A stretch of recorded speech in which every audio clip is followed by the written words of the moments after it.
Hello. So this is 1.3 transforming non-parent functions. So what that means is that instead of just starting with the absolute value function by itself, we're transforming things like the absolute value of x plus 5, or the absolute value of x minus 5, or some combination of your transformations that you've already seen, which changes the way that we actually approach this. So we're technically going to look at this as though we've already performed some kind of transformation. So this is the after part.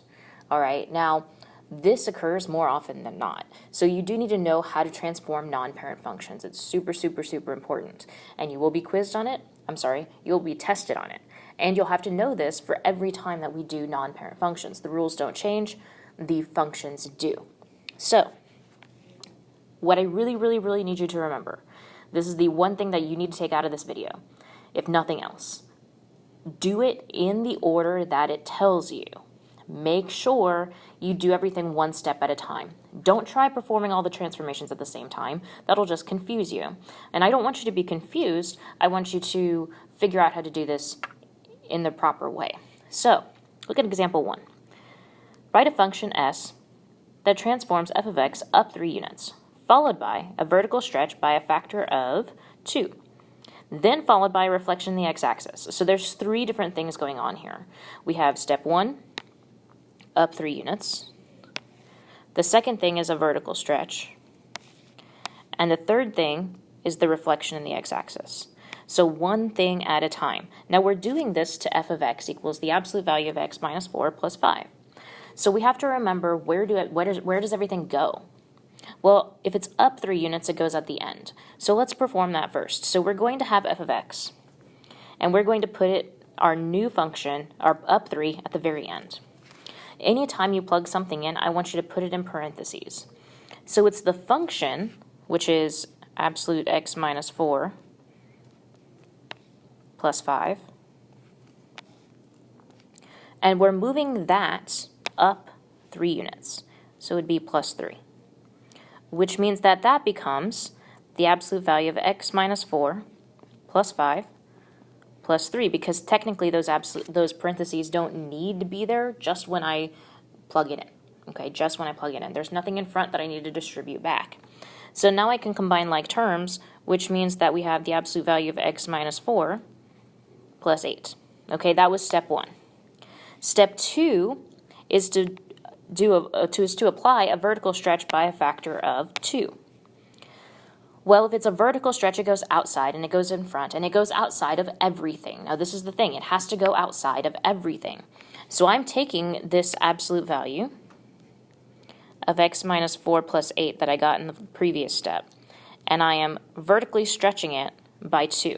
The vertical stretches, remember, they go in front. All right, outside of everything. I keep saying this so that you remember. Which means that I now need to take that 2 and distribute it. And when I distribute it, it goes in front of the absolute value, not inside. And I have to distribute it to the 8. Now that's the part that most people forget. You have to distribute it to the 8. Okay, 2 times 8 is 16. There we go. Then it's followed by a reflection in the x-axis. So that's step 3. So I'm taking this red equation, the 2 absolute value of x minus 4 plus 16, and I'm reflecting it in the x-axis. Well, a reflection in the x-axis is a negative. That's how it's indicated, and it goes on the outside. And again, it's going to go outside of everything. So I'm going to take that, and I'm going to multiply it by a negative. When I do, I again have to distribute that negative to everything. So we get negative 2, absolute value of x minus 4, minus 16. Notice, nothing on the outside goes inside. It only affects the stuff on the outside. When we have something that affects something on the inside, which you'll see, it'll only affect the stuff that's on the inside. So keep that in mind. All right, example 2. We have the vertical stretch first. So if it's a vertical stretch first, because that's step 1, right? So I'm just going to do it one at a time. I'm not even going to read the rest. I'm taking this equation, the absolute value of x minus 4 plus 5, and because it's a vertical stretch, it's going to go outside of everything, so that's multiplied by 2. Well, that means I get 2 absolute value of x minus 4, and don't forget to distribute that, right? It doesn't just affect that, it affects the 5 as well, so that's plus 10. The next thing that happens is a transformation up 3 units. So up 3 units, that's step 2, is up 3 units. And remember, that just goes at the end. So I take what I just did, 2 times the absolute value of x minus 4 plus 10, and I'm moving that up 3. Well, if it's up 3, the up 3 goes at the end. So it'd be plus 3 at the end. Now there's nothing to distribute here because there's nothing in this spot right here. So because there's nothing there, I don't have to worry about the parentheses anymore. I can just drop them. So we get 2 absolute value of x minus 4 plus 10 plus 3, which simplifies to 2 times the absolute value of x minus 4 plus 13. Now technically in examples 1 and 2, I used the same transformations for the most part, right? There's still that negative that I didn't apply, but the numbers, as you can see, are different, and it's because the order was different. Okay, so when the order is different, it matters. Order matters. Do it in the order that it tells you to. Okay, don't do both at the same time. It'll mess you up every time. All right, let's do some more examples. Now we're moving to the left 2 units. Well, the left is an inside, right? Because inside is horizontal. That's going to go on the inside. So instead of having x, now this is the fun part, okay? Instead of having x, I'm going to put parentheses to set this up, because anytime something goes inside, it replaces x. So watch this. I start with the absolute value of x minus 4 plus 5. Now notice, that x is just a parentheses, and I'm going to fill in that parentheses with the transformation. Okay, so because I'm moving left 2, it's to the left, so it's the opposite of what you'd expect, so it's x plus 2, and that goes inside of x. I'm replacing x with that transformation. That's what happens when it's inside. Now, I don't need those parentheses, so I'm just going to have x plus 2 minus 4 on the inside, plus 5. Again, notice it only affected the inside, and I'm not quite done. I'm going to simplify that, so we get x minus 2 plus 5. Then I have a reflection in the y-axis. So that's the second thing happening here. Anything else? No. All right, a reflection in the y-axis goes inside. So again, I'm going to set this up, and instead of x, I'm going to put parentheses. So parentheses minus 2 plus 5. I didn't change anything. All I did was put a parentheses instead of an x, because I'm going to take what I transform and plug it in. So because it's a reflection in the y-axis, we need a negative. So it's just a negative x, which means our answer is going to be the absolute value of negative x minus 2 plus 5. Now technically, that's not an accurate representation of what's happening here. Because there's a negative in front, you have to pull the negative to the front. Okay, you're kind of pulling it out. So I'm going to factor, essentially, that negative out. And so if I do, I get negative x plus 2. Because if I take a negative out of negative x, I get x. If I take a negative out of negative 2, I get 2. So that's what I have on the inside, which is a better indicator of what's actually happening to this graph. Now technically, because it's an absolute value, and you can only do this with absolute values, I can take this negative and pull it out. And if I pull it out, the absolute value of a negative, because it makes it positive, is just the positive version. So that actually becomes x plus 2 plus 5. And when you're doing your book work, that might be something that they expect. So keep that in mind. Now we're going to do it backwards. So it's going to be a reflection over the y-axis followed by a translation to the left 2 units. So let's do it in that order. First, the reflection over the y-axis.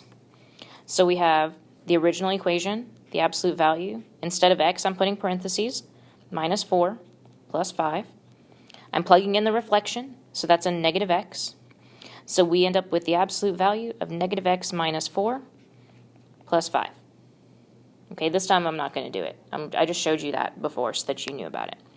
Now, I'm going to move it to the left 2. So that's the second thing I need to do. So I'm taking this equation and I'm moving it left. Well, left is inside, which means I need a blank for the x again. So I'm going to set it up. We have negative blank minus 4 plus 5. So when I plug in the left 2, it's going to be x plus 2 on the inside. Now I need to distribute that, so this is going to take a little bit more work. We have the absolute value of negative x minus 2 minus 4 plus 5, which simplifies to the absolute value of a negative x minus 6 plus 5. Now notice, That is not the same answer as what we had in example 3. That's because the order matters. Again, the order matters. If anything is an indicator of the order mattering, it's these two problems, because we did the exact opposite operations, or we did the exact same operations in the opposite order, and it changed everything. So it does matter. It does matter. Okay, one more example, both ways. Now, we're going to horizontally shrink this by a factor of 1/2. Okay, a horizontal shrink, that's the first thing we're going to do. When it's a horizontal shrink, it goes inside. But remember, the horizontal gets flipped. Okay, so instead of it being 1/2, it's actually just going to be a 2. Now, I'm still going to have to set this up because it's going inside. So I have the absolute value. Instead of x, I put parentheses, minus 4 plus 5. Again, that's how you set it up. Instead of x, you put parentheses, leave space. That's where it goes because it's inside. Now, like I said, it's a 2, so it's just 2x.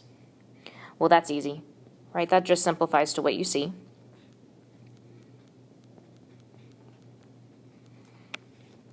Followed by a translation to the right 4 units. So that right transformation, that's the second thing we're doing. Well, right, that's again on the inside. So because it's going to the right, we need to set it up with our parentheses. So we have 2 and then a blank, minus 4 plus 5. Again, the x just becomes a blank. Now I'm going to plug that right 4 in.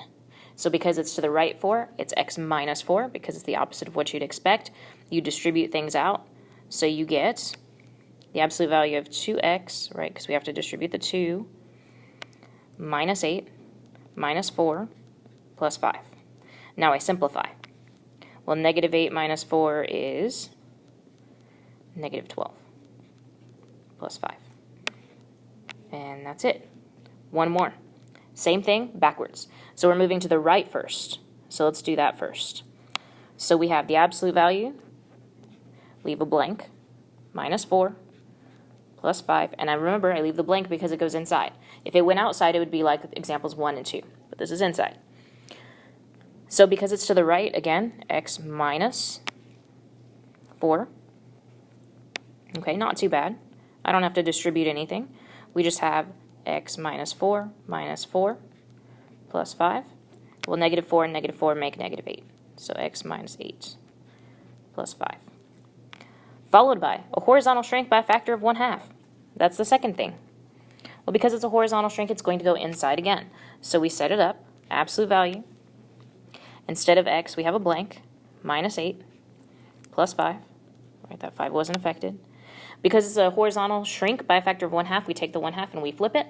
So it becomes a 2, so we get 2x. That doesn't take any work at all. That's just the absolute value of 2x minus 8 plus 5. Okay, now remember that thing that we did with the negative, you can do the same thing. So if you ever see it like this, where the 2's on the outside, it could be written as 2x minus 4 plus 5, because that 2 is in 2 and 8, but that's only if you see it that way, right? Don't worry about it otherwise. That's it.